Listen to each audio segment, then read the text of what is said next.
앞서 한미 정상회담에서 또 원자력 추진 잠수함에 대한 정상 간의 의견이 또 모였었죠. 여기에 북한의 좀 날선 반응도 나온 상황이 있었습니다.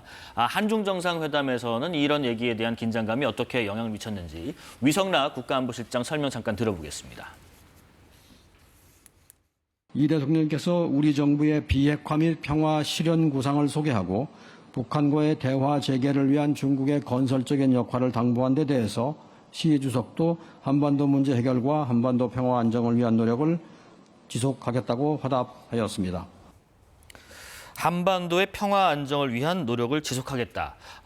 사뭇 원론적인 좀 답변으로 좀 들리긴 하는데 여기에 대한 해석과 함께 또 북한 입장에서는 그 앞서서 비핵화 타령은 개꿈이다. 뭐 이런 평가절하는 발언도 했잖아요. 어떻게 생각하시는지? 예, 그래서 북한이 이제 비핵화는 개꿈이라고 하는 것은 왜 그러냐면 우리 대변인이 이 한반도 비핵화 문제도 의제에 들어갈 것이다라고 얘기한 그 다음 날 바로 북한의 외무성 부상이 담화를 발표를 했거든요. 네.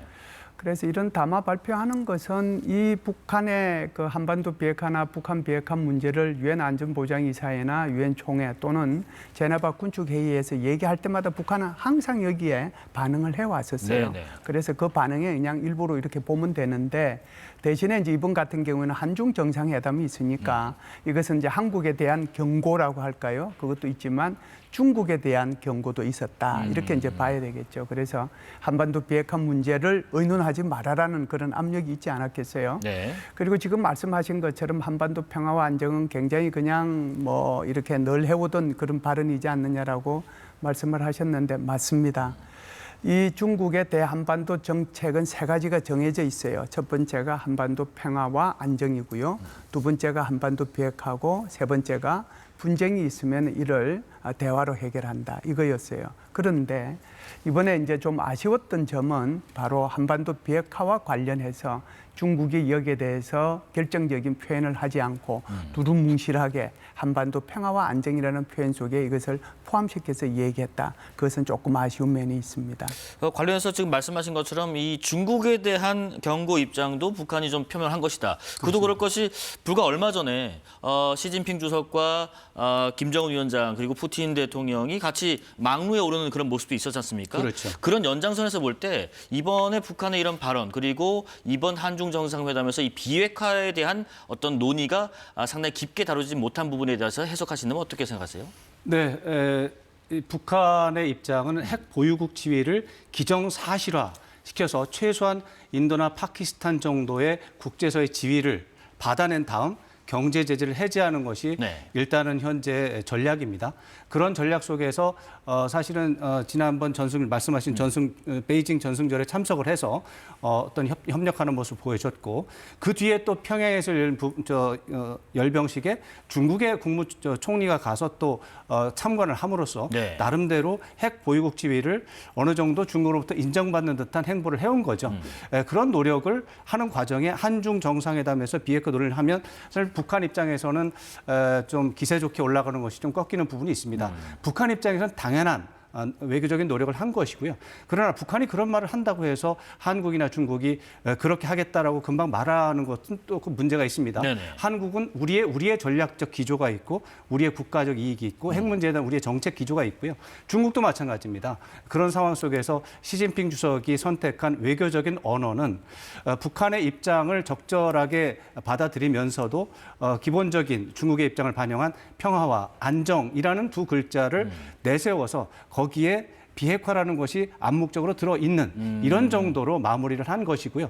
우리 입장에서 본다면 북한이 저렇게 날선 발언을 하는데도 시진핑 주석이 한국에서 평화와 안정에 대한 의지를 표명한 것 자체는 외교적으로 한국 입장에서는 성공적이죠. 뭐 이렇게 해석을 할 수가 있겠습니다. 네.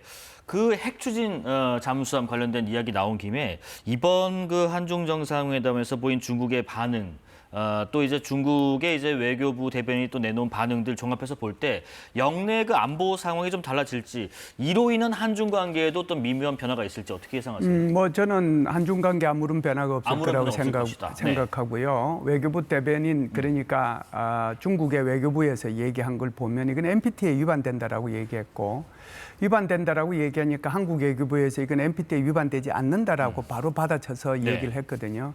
그래서 이건 사실관계는 이렇습니다. 핵무기를 이제 이렇게 제조하거나 배치하거나 이걸 이제 다른 나라에 이렇게 넘기는 것은 NPT 위반되게 돼 있어요. 이것은 NPT 제2조에 위반되는 건데 원자력 추진 잠수함은 핵무기가 아닙니다. 그러니까 이건 대상이 아니에요. 그러니까 우리 외교부에서 한 말이 맞다라고 하는 것을 먼저 말씀을 드리고요. 이게 또 아무런 문제가 안 된다라고 제가 말씀드린 이유는 우리 대통령께서 이 문제가 나와서 답변을 했다라고 이제 나왔어요. 그래서 왜 그러냐면은 북한은 2023년도 9월 달에 김군옥 영웅함이라는 3,000톤급 잠수함을 진수했고요. 올해 3월 달에는 그 표현이 좀 어렵습니다만은 핵동력 전략 유도탄 잠수함. 그것을 건조하는데 김정은이가 방문한 그것을 동영상과 사진으로 다 공개를 했거든요. 네네. 그래서 이제 핵동력 전략 유도탄 이제 잠수함이라는 것을 아주 쉽게 얘기하면은 원자력 추진에다가 거기다가 핵무기를 싣는 잠수함을 얘기하는 거예요. 전문 용어로는 SSBN이라고 얘기를 합니다. 그래서 지금 북한은 이 정도까지 가고 있는데 한국이 지금 가지고 있는 잠수함은 디젤 잠수함밖에 없다. 근데 디젤 잠수함하고 원자력 잠수함하고는 하늘과 땅 차이에 질적 성능의 차이가 있다. 잠항 능력 면에서 네. 그리고 이 속도 면에서 무장력 면에서 생존성 면에서 비교가 안 돼요. 그러면은 북한의 소위 말하는 SSBN이라고 하는 것에 뜨면 한국의 이런 이 재래식 잠수함 가지고는 추적 자체가 안 돼요, 아예. 네네. 그러면은 완전히 북한의 이런 그 SSBN은 우리 한반도를 지 맘대로 이렇게 휘젓고 다니게 되는 거거든요. 그래서 여기에 대한 대비가 필요하다라고 아마 시진핑 주석을 저는 설득했을 거라고 생각하고요. 예. 이 설득하는 것이 제가 볼 때는 이번 기회가 참 좋았다라고 생각합니다. 네. 왜 그러냐면요. 2017년도에 사드를 배치했을 때 사실상 이 사드 배치 문제를 두고 공격용 무기니 방어용 무기니 미군이 어쩌니 한국이 왜 무슨 뭐 토지를 줬니 안 주니 가지고 별 시비를 다 했는데 그런 과정 속에서 시진핑 주석이 굉장히 오해가 있었습니다.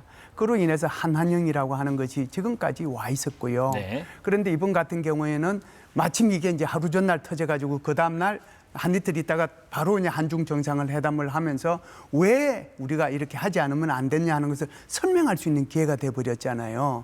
그렇기 때문에 오히려 이 문제는 오해가 풀려버려서 오히려 잘 됐다. 네. 아주 좋은 기회였다. 저는 그렇게 생각을 합니다. 자, 이 질문 드리고 마무리해야겠네요. 시간 관계상. 한미 정상회담 관련해서 그 한미 그 후속 협상 내용 중에서 정부가 발표한 내용들이 있습니다. 일단 뭐 현금 투자가 2천억 달러, 연간 상한 200억 달러가 있고요. 뭐 조선업 협력이 1,500억 달러가 있는데 지금 뭐 조금 전에 대통령실에서도 설명을 했습니다마는 이번 주 내로 그 팩트 시트가 나올 것으로 보인다라고 했습니다. 사실 그 세부 문구 조정 중으로 지금 들리는데 네. 문구 조정하는데 원래 그럼 시간과 절차가 좀 까다롭게 걸리나요? 어떻게 예상하시나요? 지금 한미 간에 전개되고 있는 관세 관련 협상은 네. 전통적인 방식으로는 설명이 안 됩니다. 이것은 미국의 대통령이 전례를 깨고 기존에 있던 모든 한미 간의 합의를 깨부시고는 그냥 밀어붙인 그런 특성이 있기 때문에 네. 전례를 들어서 표준적인 방법으로는 설명이 안 되고요. 이거는 이제 어떻게 보면은 그나마 설명하려면 톱다운 방식이라고 해가지고 네.